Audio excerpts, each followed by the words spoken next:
Assalamualaikum warahmatullahi wabarakatuh. Perkenalkan, nama saya Maulidita Fayunitias, NIM T2018-1048 dari Prodi PAI kelas A1 yang diampu oleh Bapak Rafiq Hidayat. Jadi di sini saya akan menjelaskan mengenai penilaian pembelajaran Al-Quran Hadis di madrasah.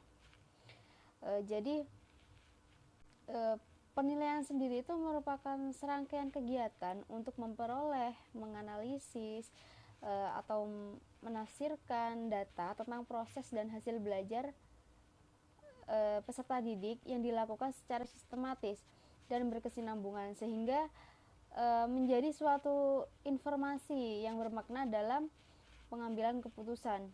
Jadi di sini penilaian pembelajaran ini dilakukan dalam rangka.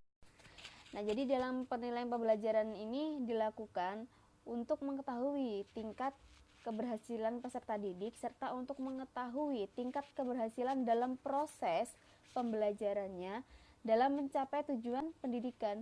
Jadi dalam hal ini tuh seorang pendidik harus mengetahui apa saja yang harus diperhatikan dalam penilaian hasil belajar peserta didik, sehingga di sini pendidik dapat mengukur dan menilai efektivitas peserta didiknya untuk mencapai sasaran belajarnya yang telah ditetapkan. Menurut Badan Standar Nasional Pendidikan, di sini dijelaskan bahwa penilaian adalah prosedur yang digunakan untuk mendapatkan informasi serta prestasi atau kinerja peserta didik.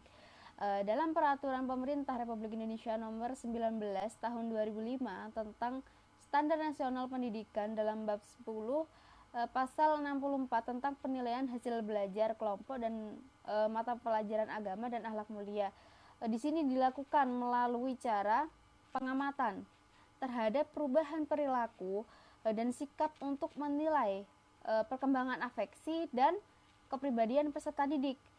Juga melalui ujian, ulangan, ataupun penugasan untuk mengukur seberapa aspek kognitif peserta didik tersebut. Nah, jadi dalam pembelajaran, penilaian ini yang akan dilakukan harus memenuhi beberapa syarat atau kriteria yang diantaranya yaitu harus memiliki validitas. Jadi penilaian ini harus benar-benar mengukur apa yang hendak diukur dan juga memiliki reliabilitas. Jadi merupakan suatu alat evaluasi yang memiliki reliabilitas bila menunjukkan ketetapan hasilnya. Selanjutnya objektivitas. Jadi alat evaluasi ini harus benar-benar mengukur apa yang diukur tanpa adanya interpretasi yang tidak ada hubungannya dengan alat evaluasi itu. Selanjutnya efisiensi, yaitu alat evaluasi cepat mungkin dipergunakan tanpa membuang waktu dan uang yang banyak. Dan yang terakhir yaitu kegunaan atau kepraktisan. Jadi ciri-ciri lain dari alat evaluasi ini yaitu harus berguna. Maksudnya untuk memperoleh keterangan tentang siswa sehingga dapat memberikan bimbingan sebaik-baiknya bagi para siswanya. Nah, selanjutnya, apa sih perbedaan makna antara penilaian, pengukuran, serta evaluasi? Jadi di sini dijelaskan bahwa penilaian merupakan suatu proses kegiatan yang sistematis, yang berkesinambungan untuk mengumpulkan suatu data atau informasi tentang proses dan hasil belajar peserta didik dalam rangka membuat keputusan-keputusan berdasarkan kriteria dan bimbingan tertentu. Sedangkan pengukuran di sini merupakan suatu proses atau kegiatan untuk menentukan kuantitas tertentu.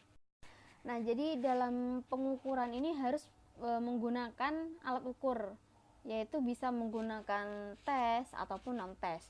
Jadi alat ukur ini harus memiliki derajat validitas ataupun reliabilitas itu yang tinggi.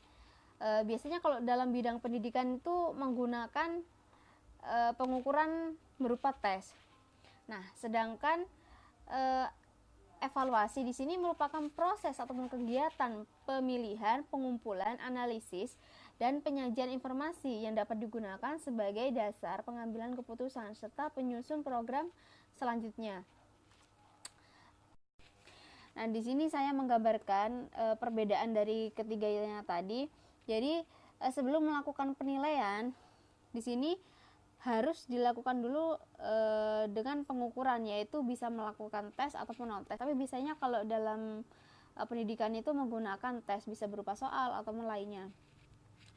Selanjutnya hasil pengukuran ini bertahap pada penilaian, yaitu untuk melihat kualitas sebagai hasil perbandingan atau hasil pengukuran dengan kriteria-kriteria yang sudah ditetapkan tadi. Selanjutnya, setelah melakukan pengukuran untuk bisa dilakukan penilaian, kemudian dilakukan evaluasi, yaitu untuk menentukan nilai yang didapat oleh peserta didik tersebut setelah melakukan tes tadi.